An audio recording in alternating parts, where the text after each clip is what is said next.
Hey you guys, thanks for checking out Scotties Hobbies. Today I'm gonna go look at my old neighbor's car. She hit a curb or a center divider for the third time in like 3 months, and she said the next day she was just driving, RPM shot up, wouldn't go nowhere. My mind, I almost pointed my unicorn mind. I think somehow the transmission disengaged, but she said no, that's not a possibility. The car was running great, and the cop that was helping her said that it was just a cable or something, so it can't be the transmission. We're gonna go take a look. This is on a what is this on? But you know what, I forgot to turn the light on for you guys while I'm driving. We're gonna do that. All right, got the light on so you can see me. So she has, it's a Toyota Corolla, and coinkadinkly, I have a ton of Toyota Corolla parts at home, and I think it's even the same year. My ex had a Corolla. I bought a bunch of parts for it just to do maintenance on it, and she crashed it. So, got rid of her, but not the parts. That might have benefited me. So let's run over there. We're gonna jack this car up, take a look at it. I really think there's something going on with the transmission, but I could be wrong. Is there anything that you guys would be looking at when you initially get to something like this? Or is there any questions that I should have asked to get a better feel for what's going on? Stay tuned, like, subscribe, and share. I know it got a little bit dark because it's pretty bright behind me, but we're gonna go see what's going on, and I'll bring you guys back in just a moment. Crazy, actually. Oops, door didn't shut all the way. Don't want the battery to die. I was already dead once this morning. So here it is. This is a 2008 Toyota Corolla. This is the same vehicle that we had, other than the vehicle or the Corolla we had was blue. So hopefully the parts are all the same. Look at this car, it's crazy. She said, Scott, I barely hit the curb, and then the next day it just stopped working. It just stopped driving. The RPMs just went up when I'd hit the gas. That's why I was like, transmission disengaged. Got the vehicle up in the air. Look at this. This is nuts. Look at this giant gash in the transmission. I could stick my finger in the transmission. So what we're gonna do, take this pan off, obviously put a new gasket on, put a new pan on. While it's off, we're gonna go ahead and put a new filter on. So stay tuned. Let's hope that this vehicle could drive just fine after we get this done. Like, subscribe, and share while you're watching, please. And if there's anything that you would ever do different while you're doing something like this, let me know. When you do work on the transmission on Toyotas, always use the factory fluid. And how you could tell what fluid goes in your vehicle is, I'm not sure if I'll be able to get a good view of it, but on the dipstick right there, it says type T4. And I believe I have that at the house. So I'm gonna run home and see if I can get everything to do this one. And I will come back to you guys and let you know if we're gonna be able to do this today or wait for some parts. Here at the house, and you can see we have everything. I actually had the transmission pan, the gasket, the filter, and the right fluid, the type 4. It takes 4 quarts on a drain and fill, so I'm thinking 6 quarts will get us done pretty good. I don't know why I have this stuff, but it looks like I ordered it in January or somewhere in 2020. Well, I can't say I don't know why. I do know why, but I don't know why I didn't use it. And it did. Look at that. Got it out. After I removed the pan, it ended up being a really good thing I had the filter, because she went so far into the pan, it ruined the filter too. It put a big hole in the filter. So good thing we had that at the house to replace it too.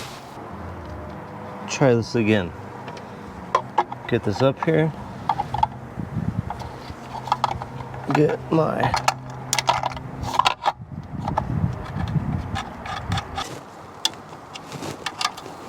After I got this filter torqued down properly, I used some Vaseline to hold the pan gasket onto that pan. set it up there right on the clean surface of the transmission, and got these screws going in here into this pan. You never want to start the bolts with a any type of pneumatic tool or electric tool. You always want to start these by hand and end them by hand too. And these are going to be torqued down to 47 inch-pounds.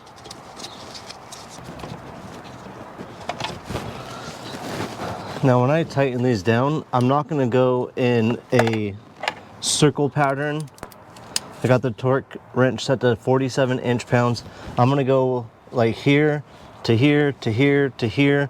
I'm going to do a cross pattern rather than going in a circle pattern to tighten them up. So in the middle on each side first. The first pass I did that cross pattern tightening up to the torque specification. Then I went around one more time just double checking everything that they were tightened down to the torque specification. I know some people don't like to torque a bolt twice, but I figure if you're going to the proper torque specification, there's not much you're going to do. And it did end up being that the second pass, I was able to get 1 or 2 turns out of most of these bolts. So it was a good thing I went through and did another pass on tightening them down. Perfect. So we got everything buttoned up on the bottom. Everything is torqued down properly. The ATF type T4 transmission, fluid transmission. I already put 2 quarts in. I believe it's 4 quarts when you do a drain and fill, but we're gonna double check. I'm gonna go ahead and just put 3 quarts in for now, start it up, let it run for 2 or 3 minutes, and then check the transmission fluid level and make sure we have no leaks. Take the jack stands out.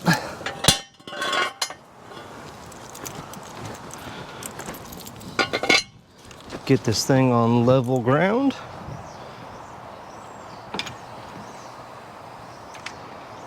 And then we'll start this thing up and get a pretty accurate transmission fluid level.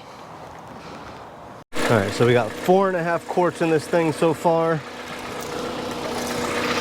Let's see where we are at.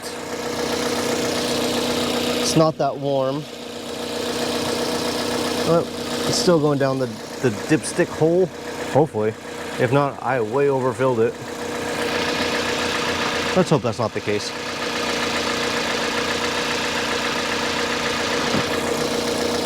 So you're still pretty cold, so I'm looking at the cold line right here. Hopefully it's in those cross hatches.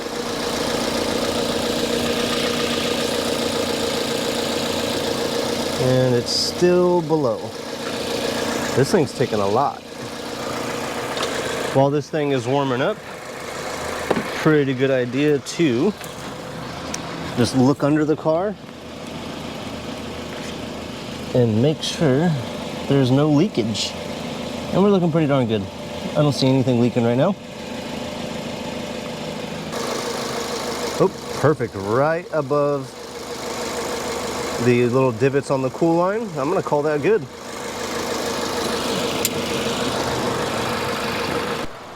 All right, so we got the new transmission pan on this thing, the new filter in this thing. Me and the customer are gonna go cruise around on the freeway and see if this actually fixed this issue. Let's hope it did. Let's hope that there was no more extra damage done to this vehicle. But all we can do is keep our fingers crossed, and I'll let you guys know on the way home what we find out on this test drive. All right, so that went rather well. We got that car running, took it out on a test drive, hit the freeway, everything was fine.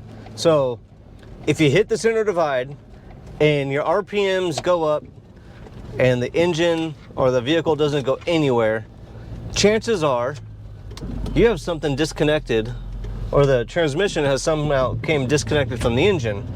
In this case, there was no fluid in the transmission to keep it turning. So it was a fairly easy fix, a few $100 fix, and we're good to go. So like, subscribe, share, check out the video library. I got a ton of videos out there now. If you have anything, or if you have any questions you want to ask about your vehicle, or you need torque specs on something, whatnot, let me know, comment below. Thanks for checking out Scotties Hobbies, and I will see you guys on the next, hopefully helpful video.